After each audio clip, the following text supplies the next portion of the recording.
nome é Eloy, quero agradecer o convite da Endeavor, mais uma vez, e dizer a vocês que tenho uma empresa, hoje sou CEO de uma empresa, mas eu digo que as empresas não existem, são as pessoas que existem, são elas que fazem as empresas. E tenho certeza que o que vou dizer aqui hoje vai justificar isso, de que nada se faz sozinho, nenhuma grande estrela brilha sozinha, com certeza. Então, queria mostrar um pouco para vocês o que eu aprendi como empreendedor e o que faço ainda é empreender todos os dias. E eu encontrei vários caminhos, e um desses caminhos é realmente quando eu sou o 14º filho de uma família de 15 irmãos. Teve alguém de 10 aqui comigo hoje. E a mãe dele estava aqui, maravilhoso também. E aí, minha mãe faleceu, eu tinha 1 ano e 9 meses. Meu pai me deu para minha irmã casada, com 14 anos, me deu para ela e deu todos os filhos. Não ficou nenhum em casa. E aí eu comecei então a minha grande trajetória. Foi muito difícil, mas começou lá no sul. Eu sou gaúcho, mas não sou gay, eu quero deixar bem claro isso para vocês. Porque todo mundo acha que gaúcho é gay, nem todo gaúcho é gay. Né? E não é porque tenho 4 filhos, não. Mas a ideia é que eu, aos 6 anos de idade, então, com essa minha irmã, ela trabalhava fora, ele também. Ele bebia um pouco, infelizmente, ele bebia um pouco, e ele incomodava um pouco. E aos 6 anos de idade a gente mudou para Porto Alegre. E aos 8 anos de idade, eu comecei já a vender pastéis na rua. Minha irmã fazia pastéis e me dava numa caixa de marmelada, uma fita grande aqui, de tabletes de marmelada, e eu ia vender na rua. E eu vendia na cabeceira do aeroporto Salgado Filho, bem ali, na Sertório, e eu olhava a pista, eu falei, um dia eu vou trabalhar nesse negócio. Um dia eu vou trabalhar nesse negócio. Então, os sonhos da gente, eles vêm de infância ou não, mas todos aqui têm uma oportunidade de empreender da mesma forma que eu tive. E eu vendi pastéis até os 8 anos e meio. E eu era gago, muito gago. Então, os caras brincavam, vai mamar no bode, não me enche o saco aqui. Mas eu vinha para casa e eu fugia um pouco. Meu irmão mais velho, Jorge, ele era cobrador de ônibus. E então, eu não pegava o ônibus para ir para a cidade, eu pegava o bonde. E minha irmã, não sei, descobria, quando eu chegava em casa, vendendo ou não vendendo, eu apanhava. Então, eu resolvi um dia, que esse meu cunhado bebeu muito, e me deu uma garrafa de vinho que ele me dava, 5, 6 horas da tarde, e vai buscar pinga para mim, pinga com laranja espremida. E um maço de cigarro Lincoln, os velhos aqui já sabem o que eu estou falando. E eu joguei tudo fora e fugi de casa. E aí fugi de casa e eu tinha ouvido falar em São Paulo, é lá que você vai vencer, é lá que está a grande oportunidade. Gago, um calção, que lá era calção, né? Na minha época era calção, uma blusa e uma 7 vida. Quem sabe aqui é uma alpargata hoje, né? Uma 7 vida. Naquela época era 7 vida. E eu fugi então, pela primeira vez para São Paulo. E aí eu fui pegando carona. Eu fui, de uma maneira ou de outra, pegando caronas. E com 8 anos e pouco, sem dúvida alguma, eu tinha um pouco de receio. Mas eu fui parando, mentindo muito. A minha mulher disse que eu minto até hoje. Mas eu mentia que eu tinha uma tia na próxima cidade e vim. Quando eu cheguei pela primeira vez aqui em São Paulo, na Praça da Sé, o juizado me pegou. Me botou num ônibus à noite, viação Minuano, não existe mais. Me botou num ônibus, larga em Porto Alegre. Desci em Porto Alegre, entrei numa revenda Volkswagen, que ainda era importado, e falei, olha, tio, eu sou de São Paulo, vim procurar aqui a minha tia, não encontrei e não tenho dinheiro. Eles fizeram uma vaquinha, no mesmo dia eu voltei para São Paulo. No mesmo dia eu voltei para São Paulo. E sem dúvida alguma, Não fui mais para a Praça da Sé, que eu não sou trouxa. Lavava carro, vendia jornais. Quando vendia, ia para o albergue. Na 23 de maio, eu não sei se vocês sabem, tem 3 viadutos. 2 deles viraram albergue quando inaugurou. Ainda existe lá. E um deles é a funerária, né? O primeiro é a funerária e os outros 2 são albergues. E eu tenho mosquitinhos até o dia de hoje. Porque quando você dorme no albergue, eles pegam o cigarro, o palito de fósforo, e põem aqui e queima, e vai queimando. Aí você leva um susto e acorda. Então é importante essa vida, porque você vai aprendendo. Não queria ser preso de jeito nenhum. E aí, voltei um pouco para a Praça da Sé. E lá encontrei um senhor, seu Manuel. E ele me perguntou, o que você está fazendo aqui? Olha, seu Manuel, eu vou lhe contar a verdade. Claro, né? Eu fugi de casa e eu não quero voltar, porque eu apanho lá e não quero voltar. Falou, bom, eu sou aposentado, vou te levar para minha casa, eu tenho 3 filhos, 3 netas, 3 filhas e 3 netas que voltaram para casa. Então, você vai me dar uma ajuda. Eu falei, não tem problema. Então, lavei panela, engraxei, lavei pátio, fiz tudo que vocês podem imaginar, até os 11 anos e meio com ele. Aos 12 anos de idade, eu comecei a trabalhar numa loja de malas na estação rodoviária. E eu vinha do Tucuruvi até o centro, às vezes a pé. E trabalhei lá por um bom tempo. E conheci duas pessoas. Um gaúcho, com 16 anos, que queria viver de mulher. E o sonho dele era casar com uma mulher rica. Vamos para o Rio, que a gente vai ganhar dinheiro. E o outro, um Catarina, falou, não, eu só quero trabalhar no Rio. E eu falei, eu também quero trabalhar no Rio. Fui lá nessa família, agradeci a eles e falei, olha, eu gostaria mesmo de ir embora. E aí foi uma das partes mais importantes da minha vida, não tinha documentação. Fiquei no viaduto do Chá quase 6 meses para conseguir uma cópia do meu registro, tirar a carteira de trabalho, aquela época podia, não era crime como é hoje. Hoje, crime é roubar, matar e votar aos 16 anos. Mas é crime trabalhar. Não entendo esse país. Sinceramente, não entendo esse país. Como é que alguém possa roubar, matar e votar no presidente, mas não pode trabalhar? Não é crime alguém trabalhar. Sinceramente, não é. E aí fui para o Rio de Janeiro. Cheguei no Rio de Janeiro, 5 horas da manhã, nunca tinha visto praia na minha vida. Dormi 8 horas na praia, fiquei 14 dias num pronto-socorro. Do Botafogo, ao Lago do Canecão, tomando banho de vaselina, hein? Cuidado aí com a gauchada. Voltei para o hotel à noite, Flamengo, um hotelzinho de 2 andares, na frente cheio de hotelzinhos, que eram pousadas todas de portugueses. Falou, ó, nós temos que fugir à noite porque não temos dinheiro para pagar. Ninguém conseguiu emprego, vamos fugir. Fugimos à noite pelo telhado, caímos numa obra e saímos. E aí eu fui para Copacabana. E lá, sem dúvida alguma, na cidade maravilhosa, eu fui lavar carro e guardar carro em frente ao Copacabana Palace, com 12 anos e meio de idade. E aí conheci um guia turístico, Paulo Geraldo Silveira Tavares, que foi meu padrinho de casamento e infelizmente faleceu. Ele me deu um pouco de oportunidade. Ele falou, Eloy, você está aqui, você quer ir para um emprego fixo? Eu falei, claro que vou. Aí ele me levou para a vovó Estela. Tem uma passagem que eu não contei, mas eu não tinha os 2 dentes da frente. Eu trabalhei numa padaria entre Mafra e Rio Negro, tem um rio, tem uma ponte e uma padaria. Eu trabalhei lá por uns 6 dias para conseguir dinheiro para vir para São Paulo, ou carona, o que for, e eu chamei o padeiro de corno. E ele me deu um soco, correu atrás de mim e me quebrou os 2 dentes da frente. Então eu cheguei no Rio de Janeiro, eu não tinha os dentes. Eu trabalhei em São Paulo sem os dentes da frente. E aí ele me apresentou então para uma pessoa maravilhosa, que é a vovó Estela.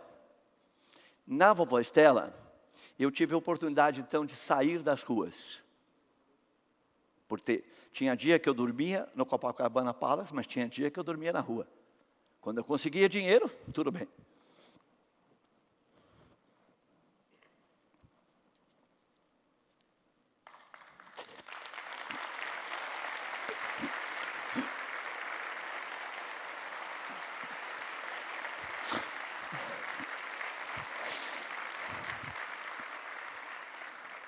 E ela disse a mim, tudo bem, você vai dormir nesse sofá. Era um sofá de 2 lugares. Você vai arrumar os dentes e vai parar de falar caça, carção, soldado. Esse era o meu... Lembra que nunca mais voltei à escola. Dona Estela me levou na universidade. E lá arrumei meus dentes, como cobaia. Todo mundo é cobaia aí, cuidado, hein? Não riu, não. E aí eu tive a oportunidade, então, de aprender a ser um office boy.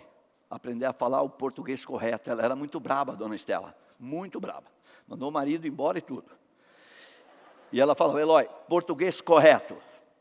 Dedicação. Meu café da manhã às 8 da manhã, pronto. Batidinho. Nesse café, um pouquinho de água e leite. Todo dia pela manhã. Escovar os dentes. E eu comecei, então, a visitar a Braniff todos os dias, a Panam, a Varg, e eu comecei depois a emitir bilhete. E fiquei lá até os 12 anos de idade. Aliás, até os 17 anos de idade. Quando minha irmã, saindo de Porto Alegre para aventurar aqui em São Paulo, com 6 filhos já, um marido bêbado ainda, e meu irmão maior bêbado também. Porque meu irmão maior cantava em boate, ele só cantava se estivesse bêbado. Lembra um pouco Nelson Gonçalves, assim um pouquinho. E aí não tinha jeito. Eu tive uma trajetória extremamente difícil, mas eu posso dizer para vocês que foi uma grande oportunidade para mim. Porque eu consegui fazer muita coisa. E das coisas que eu fiz, tudo eu aprendi. Aprendi. De que se para conseguir alguma coisa, você tem que guardar a sua humildade. A arrogância é a maior ignorância de alguém. E eu sempre guardo isso hoje comigo. Às vezes eu brigo com muita gente, depois eu vou lá e desculpa aí. Porque é fundamental que uma pessoa como eu sobreviva num momento tão difícil que eu tinha como vida. Então eu fiz tudo, office boy, lavei, vendi porta-vaso, vendi porta-vaso é pesado, é de ferro. Fiz tudo na vida, obra, porto, trabalhei em porto, eu fiz tudo para sobreviver aqui em São Paulo. E eu vim para cá com uma idade crítica, muito crítica, de 17 para 18, quartel. Entrei no quartel e viram que eu tinha uma dificuldade. De novo, mais uma dificuldade. Eu estava com sífilis no sangue.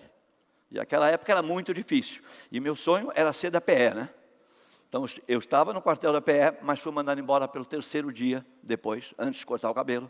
Me deram 72 bezetacil e falou, vai embora, desgraçado. E eu fui embora e eu fui me curar. E, consequentemente, mais um caminho. Eu acho que todos os dias nós temos esse caminho. E, consequentemente, eu entendi que vou continuar a minha vida de vendedor. Eu acho que sempre eu fui um vendedor. Encontrar o caminho todo dia. E eu encontrei na atividade de turismo um jeito de vender. Porque entendi que as agências de viagem, na maioria, são compradas. Elas não sabem vender.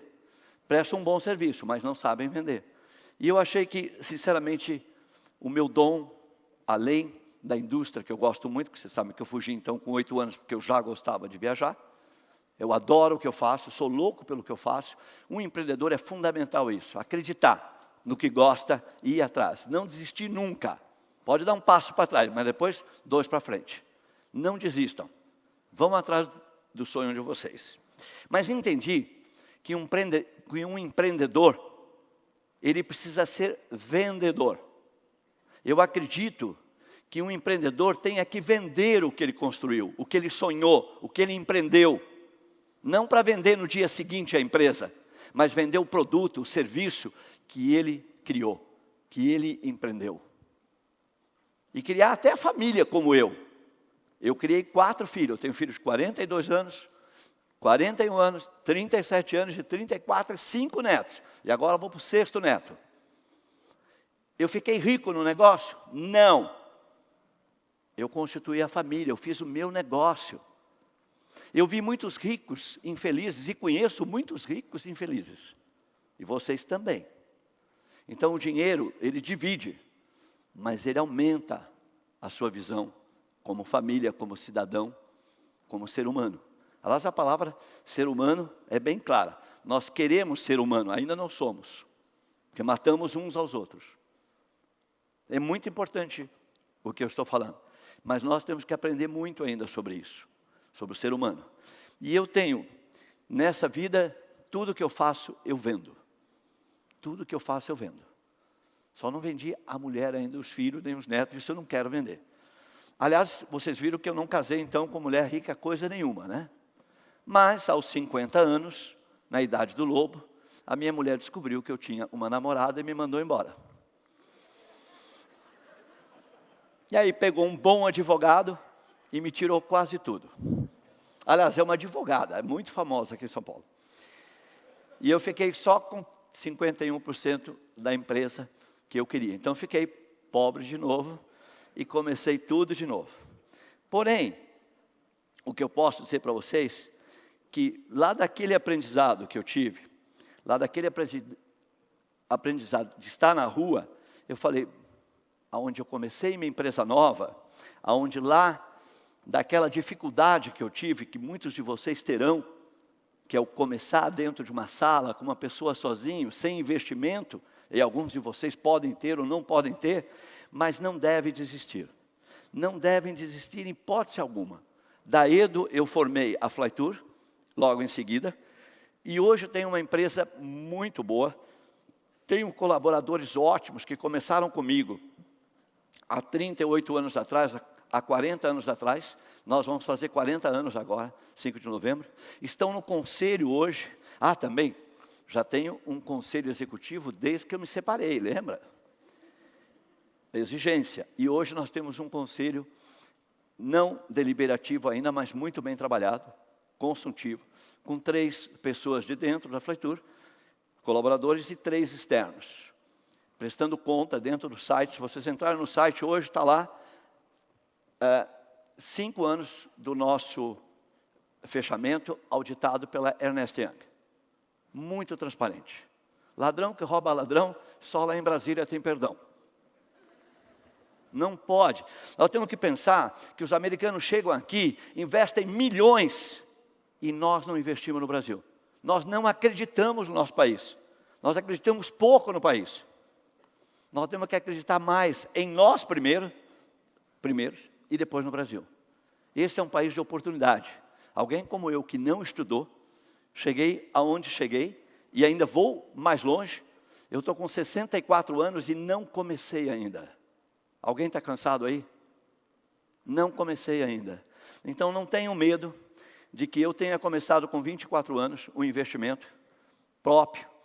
Perdi vários negócios, quase quebrei, em 90 quase quebrei, passei por todos os planos, mas eu briguei com 2 concorrentes meus, e eu fiquei devendo naquela época 3 milhões e meio de dólares, vendi 14 apartamentos num dia, e comecei minha empresa de novo, não quebrei. Quebrar uma empresa hoje, e ficar com imóvel, com patrimônio, é no mínimo uma burrice. Comece de novo, porque eu tripliquei o patrimônio depois que eu vendi. Então, acreditar, de novo, acreditar em vocês mesmos, sem ter medo de ser feliz. Porque eu acho que isso que eu faço hoje, uma empresa que está no Brasil há 40 anos, nosso faturamento para esse ano é de 4 bilhões e 700 milhões de reais. 5 milhões de passageiros prestados serviços pela empresa. Eu presto serviço na internet, como B2B, e fisicamente com as lojas, com os franqueados. E não tenho medo de dizer para vocês aonde eu quero chegar.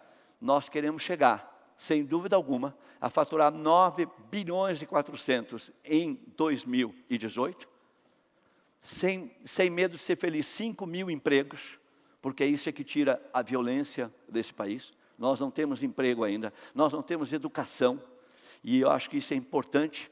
Nós temos hoje 13 salas de treinamento no Brasil, eu acredito muito nisso. Quando eu olho aquelas salas lotadas, eu choro, porque é maravilhoso saber que você está capacitando alguém, que está te ajudando, que te trouxe até aqui, que sem dúvida alguma, eu não faria absolutamente nada sem eles. A gente usa muito bem Peopleware, Software e Hardware. É um tripé bastante interessante, principalmente para mim. Eu ainda escrevo errado, eu ainda não sei quando é vírgula, quando é ponto, Eu não sei quando é N, quando é M. Eu não sei quando é C cedilha e quando é S. Isso quer dizer, o people were. As pessoas me trouxeram até aqui. Acreditaram no meu sonho. Muitas pessoas acreditarão nos sonhos de vocês. Não tenham medo. Não tenham mesmo. Nenhum medo.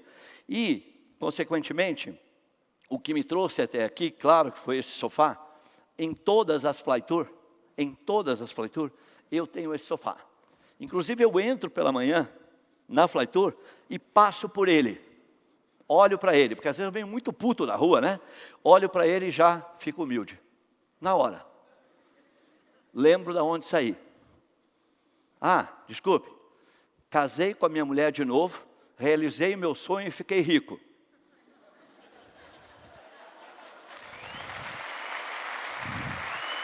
Fiquei rico. Foi difícil voltar com a minha mulher, foi muito difícil. Meus 4 filhos, levei para o Rio de Janeiro e falou, velho, não vai que ela já está até com o namorado. Falei, deixa comigo. Deixa comigo aqui, ó. Consegui casar, comunhão de bens, tudo passadinho, uma maravilha. E se ela tivesse aqui, ela dizia, olha, ele esqueceu algo.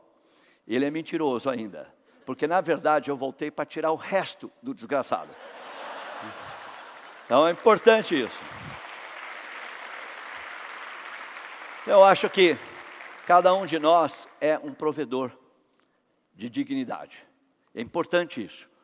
Se vocês empreenderem e não pensarem nisso, vocês vão perder o negócio de vocês. Vocês não terão humildade suficiente para continuar. O jogo é duro.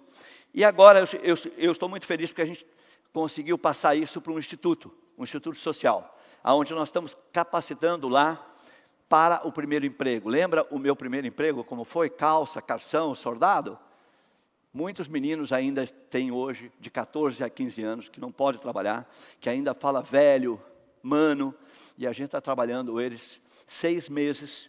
Temos um grupo agora, exatamente agora, um grupo de 115 adolescentes, onde a gente quer trazer eles para a indústria do turismo, com o nosso corporativo todo, juntamente com a Prefeitura e o Senac. Nós estamos fazendo esse trabalho. São 115, vão se formar 6 meses de aula, 3 horas e meia por dia, tudo financiado pela dona Tônia, minha esposa, e eu. Não incluímos a empresa nisso. Achamos que é um dever meu como cidadão fazer isso. Aliás, eu acho que é um dever de todos nós, fazer a nossa parte também, socialmente falando. Então, quero dizer para vocês que me sinto muito feliz, que quero dizer mais ainda, que Deus abençoe todos vocês e que vocês não deixem de realizar o sonho de vocês. Mas eu diria para vocês não pensarem muito. E para acabar uma história, eu tinha uma avó, como eu fui um neto muito tardio, eu tinha uma avó com 94 anos. E ela tomava mate e chimarrão. E um dia eu fui para a casa dela e ela me disse, eu era muito jovem, e ela me disse, vai buscar para a vovó a minha água para tomar o meu mate. E aí eu fui buscar a água, vinda com ela, quase perto dela, estourou a latinha de azeite, que tinha um arame, e me queimou toda a perna. E a vovó me botou no colo e disse assim, olha meu neto, está vendo esses pés de laranja, mexerica, que lá é mexerica, né? Bergamota, desculpe.